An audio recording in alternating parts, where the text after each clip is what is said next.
저는 개인적으로 항상 명절만 되면 이게 마음 한 구석에 조금 아픔이 있습니다. 왜냐하면 이 찾아뵐 수 있는 부모님이 없다라는 게 사실은 좀 안타깝고 그렇게 마음이 아픕니다. 여러분, 부모님이 계실 때는 부모님의 존재가 당연하게 여겨지게 되죠. 그러나 부모님을 여의고 나면요, 부모님이라는 존재가 얼마나 소중한 존재라는 것을 그제서 깨닫게 됩니다. 결혼을 안 하신 분이 들으시면 좀 서운하실지 모르겠습니다만, 우리가 부모라는 입장이 되면요, 부모님을 바라보는 시선이 달라지죠. 다들 경험을 해보셔서 좀 아실 건데요. 내가 부모 되기 전에는 사실은 부모님의 심정을 잘 이해를 하지 못합니다. 그러나 내가 자식을 안고 자식을 키워보면 그렇게 이해가 되지 않던 부모님의 심정이 이해가 될 때가 있죠. 결국 내가 부모님의 입장이 될 때에 부모님을 제대로 이해하게 되고, 부모님을 바라보던 시선이 이제는 자식의 시선이 아니라 부모라는 시선으로 부모를 바라보게 되는 겁니다. 부모가 되기 이전에는요, 절대로 가지지 못하는 다른 시선을 갖게 되는 거예요. 여러분, 이것은 우리 신앙생활에서도 마찬가지입니다. 우리가 신앙생활 하면서 진짜로 가져야 할 눈이 있어요. 자, 이 시선이 있습니다. 우리 주님은요, 세상적인 시선이 아니라 바로 이 시선으로 세상을 바라보고 살아가기를 간절히 원하고 계시죠. 그 시선이 누구의 시선이냐면 바로 예수님의 시선입니다. 우리의 눈으로 세상을 바라보는 것이 아니라 예수님의 시선으로 우리가 세상을 바라보고 그렇게 살아가기를 간절히 원하고 계세요. 우리 주님은 우리가 예수님의 눈으로, 시선으로 세상을 바라보고 살아가기를 간절히 원하고 계십니다. 자, 오늘 본문의 말씀이 우리가 주님의 시선으로 살아가는 것이 얼마나 복되고 귀한 인생인가를 우리에게 말씀해 주고 있지요. 여러분, 우리가 봉독한 이 마가복음 8장 34절, 35절은 마가가 마가복음을 기록한 목적이에요. 자, 그래서 마가복음 8장이 마가복음 전체가 다 중요하지만 마가복음 8장이 너무나 중요합니다. 마가복음 8장을 제대로 보면 이 마가복음 전체를 제대로 볼 수가 있어요. 사실은 마가복음을 강의하는 목적 또한 오늘 본문의 말씀 때문입니다. 자, 예수님이 이 땅에 오신 가장 큰 목적이 우리를 구원하기 위해서 이 땅에 오셨죠. 그런데 또 다른 목적이 있어요. 또 다른 목적이 있다라면 바로 오늘 본문의 말씀입니다. 그만큼 중요한 말씀을 우리가 오늘 함께 나누게 될 겁니다. 여러분, 이 중요한 마가복음 8장을 제대로 이해하기 위해서는요, 반드시 선행되어야 될 말씀이 있어요. 반드시 먼저 알아야 될 말씀이 있습니다. 그 말씀이 바로 벳세다 맹인을 고친 사건입니다. 짧고 단순한 사건처럼 보여서 우리가 쉽게 지나칠 수 있는 말씀인데요. 그러나 신학적으로 아주 중요한 위치에 있는 말씀이 바로 벳세다 맹인을 고친 사건입니다. 이 사건 이전에는 이 마가가 이 중간에 이 벳세다 맹인을 고친 사건 이전에는 오로지 예수님의 기적과 표적 이런 것에 초점이 맞춰져 있는데요. 이 벳세다 맹인을 고친 사건 이후에는 진짜 예수님에 대해서, 예수님이 이 땅에 오셔서 어떻게 해요? 고난 받으시고 우리를 구원하신 그 고난의 예수님에 대해서 말씀을 하고 있습니다. 다시 강조해서 말씀드립니다. 8장의 사건을 제대로 깨닫게 하는 말씀이 바로 벳세다 맹인의 사건이고요. 이 벳세다 맹인의 사건을 보면 처음에는 예수님이 안수해서 눈을 고쳤는데 이 맹인이 제대로 보지 못해요.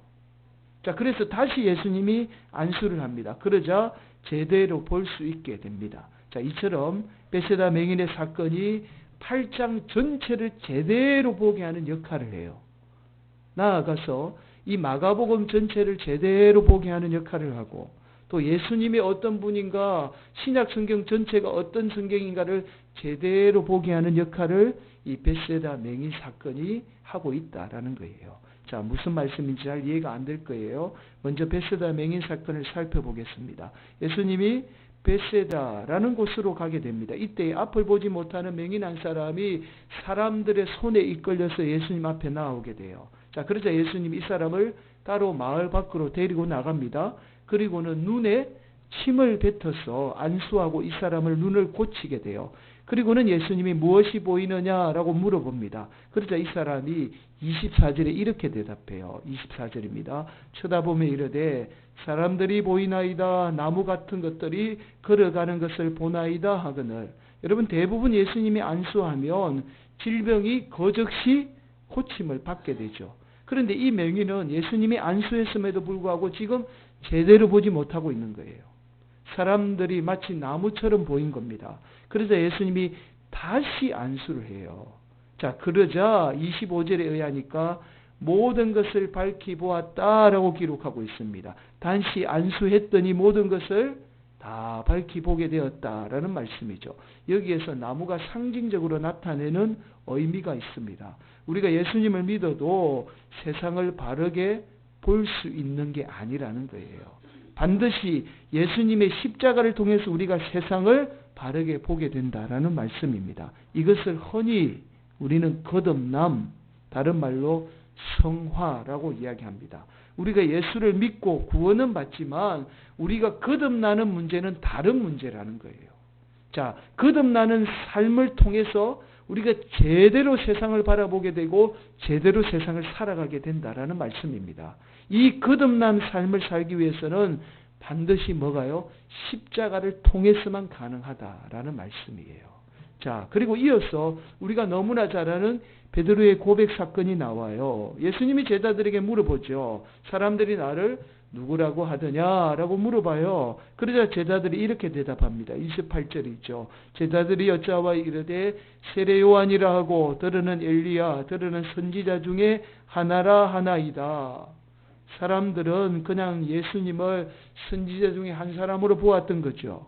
자, 그러자 예수님이 이번에는 제자들에게 물어봅니다. 그러자 베드로가 나서서 이렇게 대답해요. 29절이죠. 또 물으시되 너희는 나를 누구라 하느냐? 베드로가 대답하여 이르되 주는 그리스도시니이다 하매.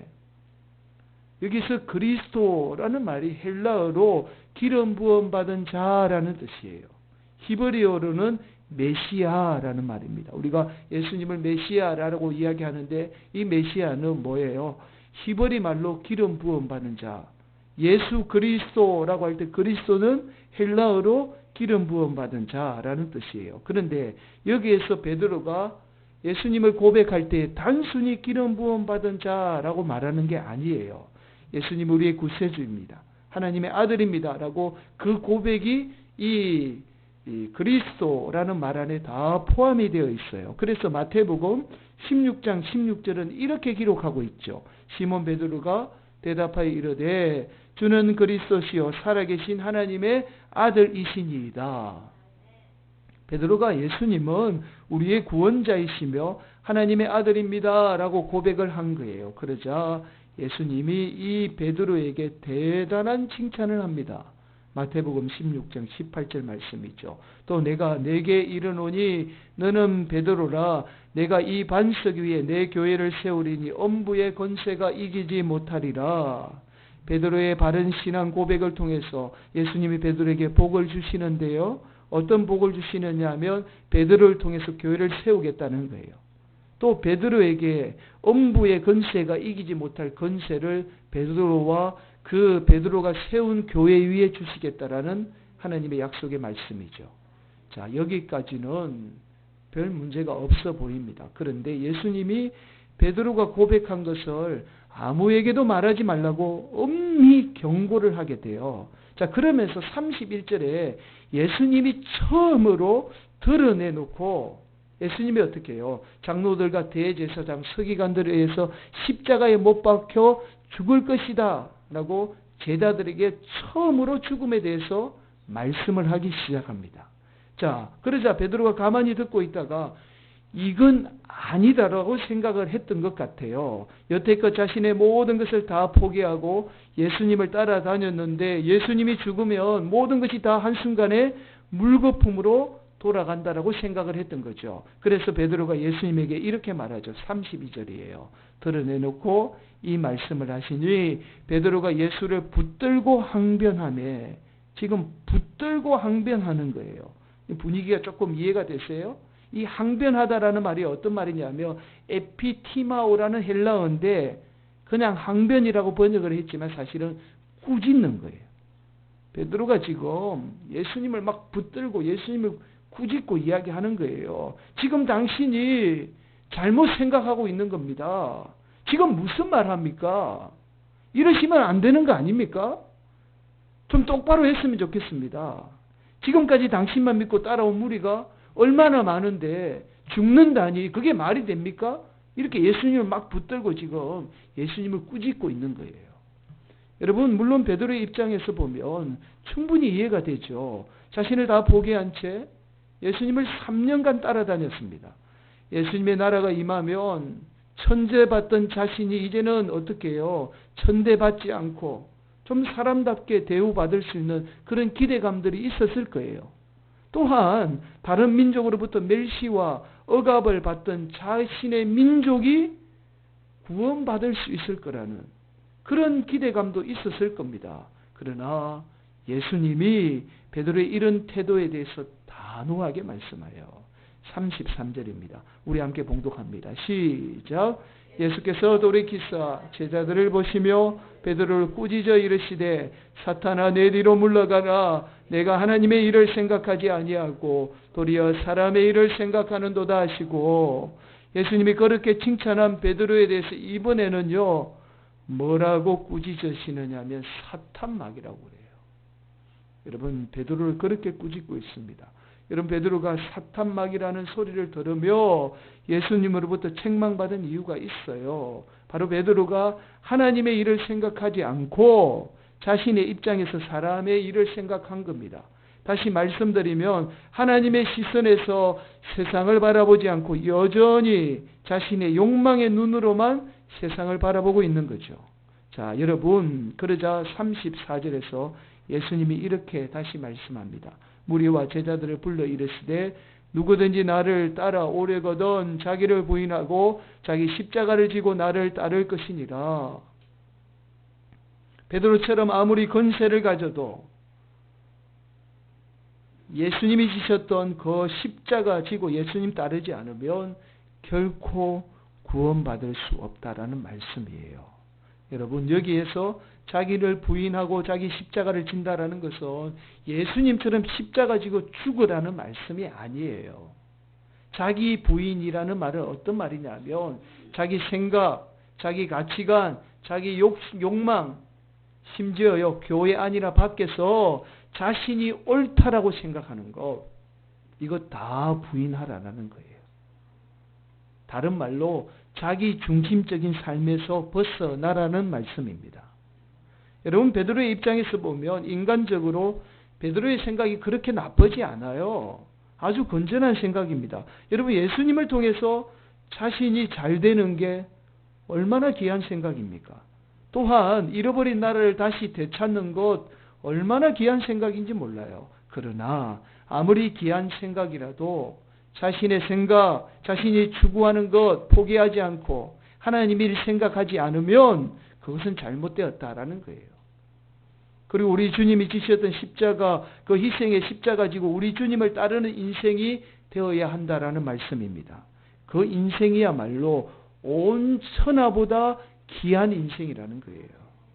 여러분, 여기에서 우리는 좀 중요한 질문을 할 필요가 있죠. 그렇다면 왜 우리가 모든 것을 다 부인하고 예수님이 지셨던 그 희생의 십자가 지고 예수님을 따라야 하는가라는 질문이에요.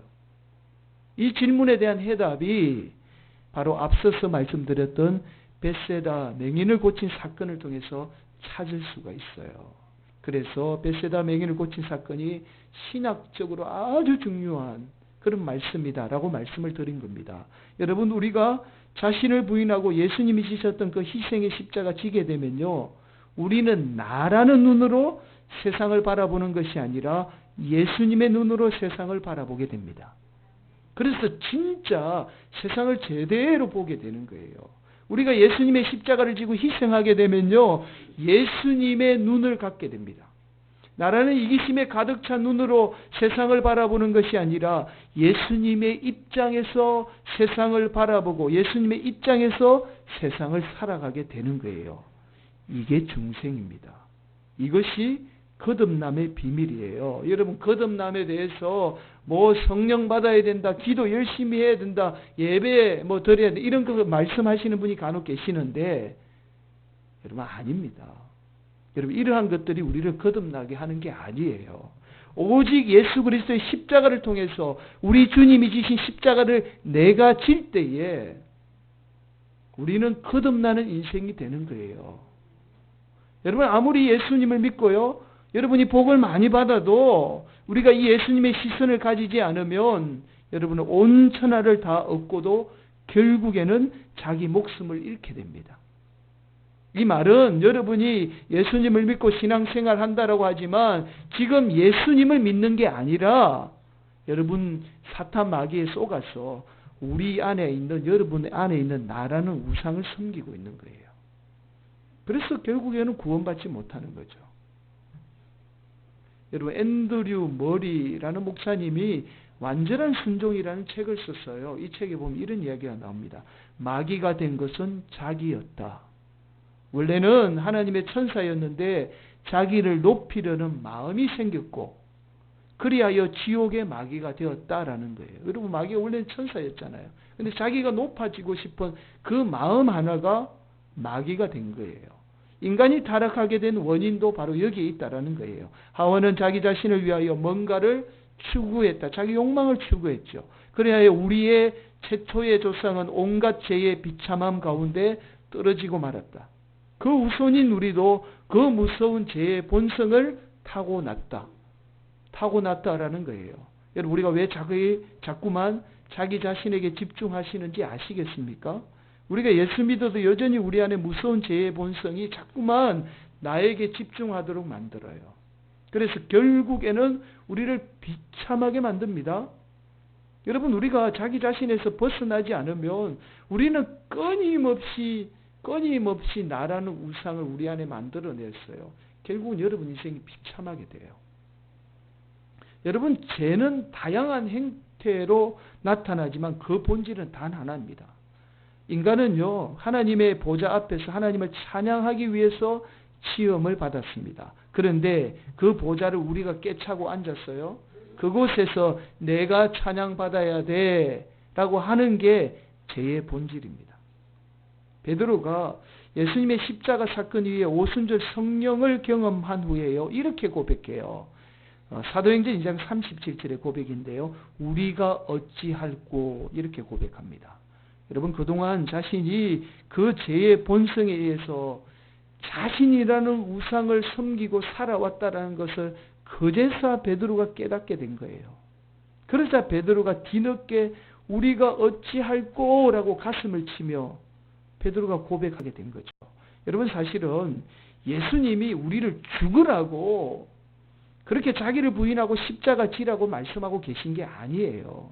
여러분, 오늘 말씀 속에 예수님이 우리를 향한 놀라운 그 사랑이 숨겨져 있습니다. 그 비밀이 있어요, 여러분. 여러분, 이 세상에서 가장 복된 삶을 사신 분이 누구입니까? 예수님이잖아요. 여러분, 한두 사람의 생명을 구원한 사람들은 세상에도 많이 있습니다. 그래서 우리는 그들을 뭐라고 부르죠? 의인이라고 불러요. 그러나 예수님처럼 수많은 사람의 생명을 구원한 사람은 이 세상 어디에도 없습니다. 여러분, 지금도 예수님은 수많은 생명을 구원하고 있잖아요. 쉽게 이해가 안 되시죠? 여러분, 절망이 가득한 사람들에게 예수 그리스도는 희망이고 그 절망을 이겨내는 소망입니다. 아마 예수 없으면 죽었을 사람 많이 있을 거예요. 여러분, 이 자리에도 있지 않나요? 예수 없으면 벌써 이 세상 사람 아닌 사람들이 있잖아요.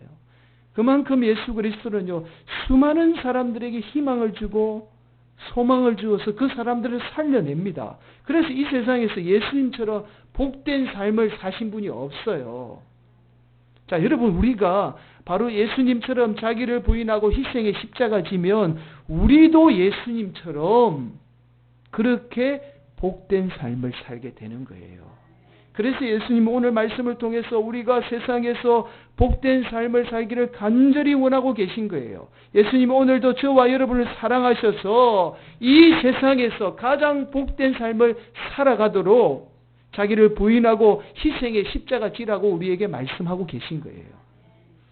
그렇게 우리 주님의 시선으로 세상을 살아가라고 말씀을 하고 계신 겁니다. 여러분, 우리가 좀 나이가 들게 되면요, 무서운 게 체력이 떨어지거나 건강이 약해서 사실은 무서운 게 아니에요. 나이가 자꾸만 들어가면 자꾸만 자기 자신에게 집중하게 만듭니다. 왜냐하면 나이가 들면 자동적으로 육체적으로 활동력이 좁아져요. 그런데 이 좁아짐이 뭐가 문제가 되느냐면 생각이 좁아지죠. 육신이 연약해지며. 그런데 그 좁아짐이 나아가서 자꾸만 나에게 집중하는 게 문제입니다. 그래서 오로지 내 입장에서만 생각을 해요. 타인의 입장이나 심지어 우리 주님의 입장에서 생각하지 못합니다. 그래서 오로지 내 감정이 중요하고요, 내 생각이 중요한 거예요. 왜 저 사람을 통해서 우리 주님이 이렇게 하실까라는 것을 바라보지 못하죠. 오늘도 왜 주님이 나에게 이 말씀하실까라는 것을 듣지 못하고 바라보지 못합니다. 주님의 시선을 갖지 못하는 거죠. 그래서 교회 안에서 오로지 어떻게 해요?